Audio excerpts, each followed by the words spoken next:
Radio Imo, Radio Territoria. Bonjour Philippe, Bonjour à tous. vous allez bien?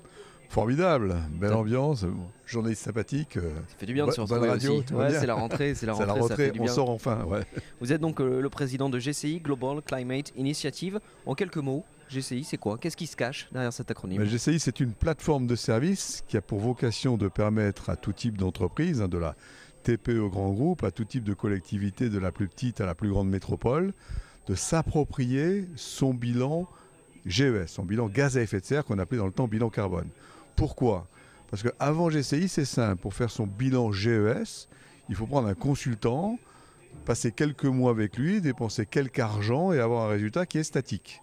Avec GCI, c'est le contraire. On est autonome, on fait soi-même son bilan GES et on est donc dans une dynamique d'un outil qui va nous permettre non pas de nous arrêter simplement au constat quelle est mon empreinte environnementale, quel est mon bilan GES, mais au point de départ d'une action qui va être une action de long terme, de moyen et long terme, concernant la réduction de son empreinte environnementale. Parce que de quoi s'agit-il? Il s'agit pour nous, c'est une dynamique qu'on a lancée il y a plus de 10 ans maintenant, de permettre à chacun, du plus petit au plus grand, de prendre sa part dans la lutte contre le dérèglement climatique. On ne peut pas rester devant sa télé, on ne peut pas rester devant son journal en disant ce sont les autres qui vont réduire leurs émissions. Chacun doit prendre sa part. Alors ce qui est curieux, c'est qu'on voit de plus en plus d'individus, personnes qui prennent leur part, qui font des efforts, qui font du vélo, qui mangent moins de viande, j'en passe des meilleurs. Et au niveau des entreprises, on se dit demain, toujours demain. Et puis quand on est décidé, c'est pour ça qu'on a créé Global Climate Initiative, ça a l'air compliqué. Alors nous, on dit aux entrepreneurs avec un salarié ou 10 000 salariés, c'est simple, il suffit de se connecter. On va vous expliquer à quoi ça sert, comment on fait. On a scénarisé le bilan carbone de l'entreprise. Vous allez raconter l'histoire de votre entreprise et la machine qui est très intelligente, à fur et à mesure, elle va collecter les données nécessaires et à la fin faire toute seule votre bilan carbone et vous proposer toute seule un plan de réduction. Désolé, j'étais un peu long, mais je voulais situer le débat.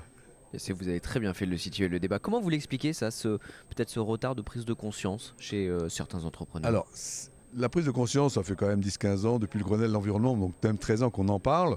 En fait, les chefs d'entreprise, ils ont, entre parenthèses, d'autres chats à fouetter. Malheureusement.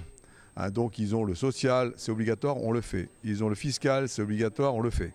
Ils ont la rentabilité, c'est obligatoire, il faut le faire.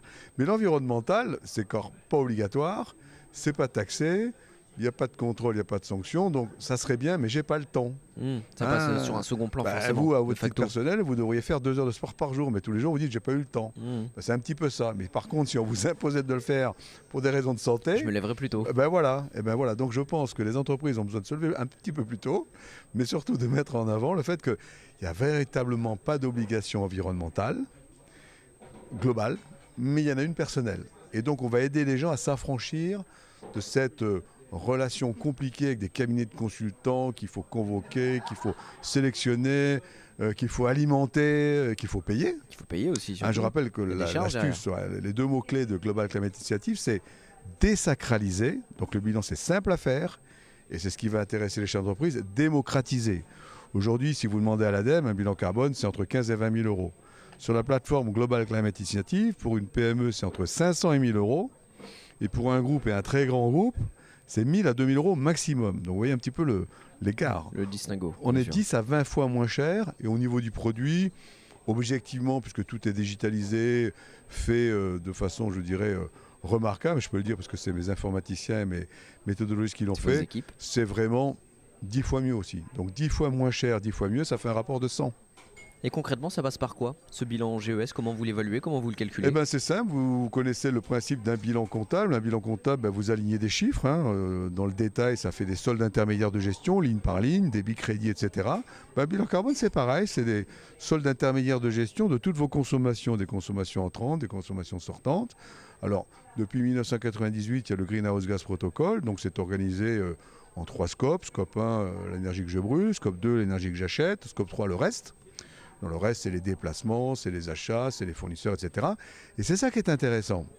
C'est ce scope 3 que les gens négligent, parce qu'il est un peu compliqué, qui représente dans les entreprises 70 à 90% de l'empreinte environnementale. Vous avez bien compris que si votre patron vous demande de baisser de 20 à 30% vos émissions, si votre groupe vous le demande, si vos actionnaires vous le demandent, si vos salariés vous le demandent, si vos clients vous le demandent, et que vous n'attaquez pas la trace environnementale de vos fournisseurs, vous n'y arriverez jamais. Donc, la démarche de Global Climate Initiative, c'est une démarche de propagation.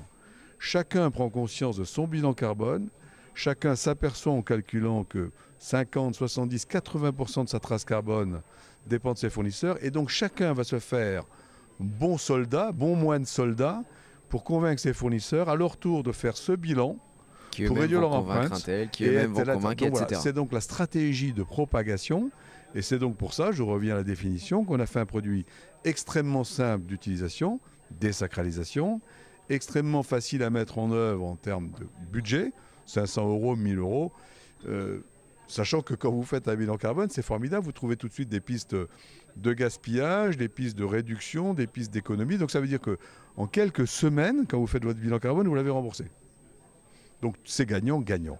Gagnant pour l'entreprise, gagnant pour les collaborateurs et gagnant pour la planète. Est-ce que vous sentez qu'après la pandémie, après la crise qu'on a vécue, il y a un changement de mentalité, un changement de paradigme sur ces questions environnementales, qu'il y a une prise de conscience qui va développer beaucoup plus d'actes? Disons que ça a donné le temps de l'attention aux décideurs. Vous savez, un décideur en télétravail, ça reste quelqu'un qui reste actif, mais qui a moins de temps perdu en réunion, en déplacement. Donc on a vu que les décideurs, les chefs d'entreprise, les patrons de métropole, les maires, les responsables politiques ont pris un peu plus de temps pour considérer la chose. Ils avaient enfin le temps. Ensuite, le Covid a appuyé sur ce qui fait mal. Et donc, ces décideurs, d'une manière générale, se sont posé des questions. Après, ce sanitaire déboule naturellement sur l'environnemental. J'étais avec des groupes d'assurance ce matin. Quand on parle social, on arrive par conséquence à l'environnemental et au sociétal. Et puis, il y a eu quelque chose de formidable. C'est l'actualité, c'est le GIEC. On en parlait depuis longtemps. GIEC, qui est sorti. On n'y croyait pas quand il y a eu les fameuses fuites. On disait, c'est pas possible. Et maintenant, c'est confirmé. Ça va très mal. Ah, ça on le sait, le diagnostic est posé, ça va très mal. Ça va très mal et il est temps d'agir très vite. Comment faire? On peut prier, on peut compter, on peut faire ce qu'on veut.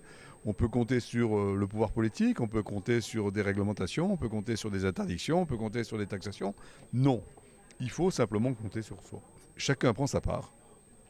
L'individu, la TPE, la PME, le grand groupe, et prendre sa part, c'est je me mesure et je me réduis. Et donc je pense que c'est une très belle année 2022 qu'on aura, avec de plus en plus de gens engagés. Regardez, on a signé un partenariat, Global Climate Initiative, avec la banque LCL. Qu'est-ce que fait une banque dans cette affaire? La banque LCL est une banque qui s'est pris en main, qui a décidé de participer à l'élan voulu de réduction des émissions de gaz à effet de serre, qui donc se dit, je me sers de mon réseau, banque LCL, pour visiter tous les patrons de TPE, de PME, d'ETI, de sociétés que je connais, qui sont mes clients, ils ont quand même 30% du marché français, pour faire leur bilan GES. Mais je ne vais pas simplement leur dire, faites votre bilan GES et débrouillez-vous. Non, je dis, il est souhaitable que vous fassiez votre bilan GES, et en plus, nous, Banque LCL, on a référencé une solution qui, visiblement, correspond parfaitement à votre besoin. Elle est simple d'usage, elle est très peu chère, et donc elle est rentable. Donc oui, tout le monde y va. Tout le monde y va. Donc vous êtes optimiste quand même pour la suite. Moi, je suis très optimiste. Et puis on a construit autour de Global Climate Initiative des partenariats sur le terrain avec ce qu'on appelle des experts agréés, qui sont des entreprises importantes comme De Richebourg ou des individus isolés, des consultants, mais qui sont en France, il y en a un peu plus de 50, mais qui sont aussi à l'étranger. On est présent au Canada, aux États-Unis, en Australie, à Singapour, à Dubaï, dans tous les pays d'Europe. Mais non, la démarche Global Climate Initiative porte bien son nom. Il y a une lutte mondiale à faire pour la réduction des émissions de gaz à effet de serre. On distribue donc cet outil, on met à disposition cet outil, merci l'Internet, de tous les entrepreneurs, de tous les décideurs du monde entier, en français, en anglais, en espagnol, et avec partout du support si nécessaire, pédagogique et technique. Eh bien écoutez, ce sera le mot de la fin. Merci beaucoup Philippe Mangeard, Global Climate Initiative. Vous êtes le président. Merci beaucoup d'avoir pris part à cet entretien. À très vite, au revoir.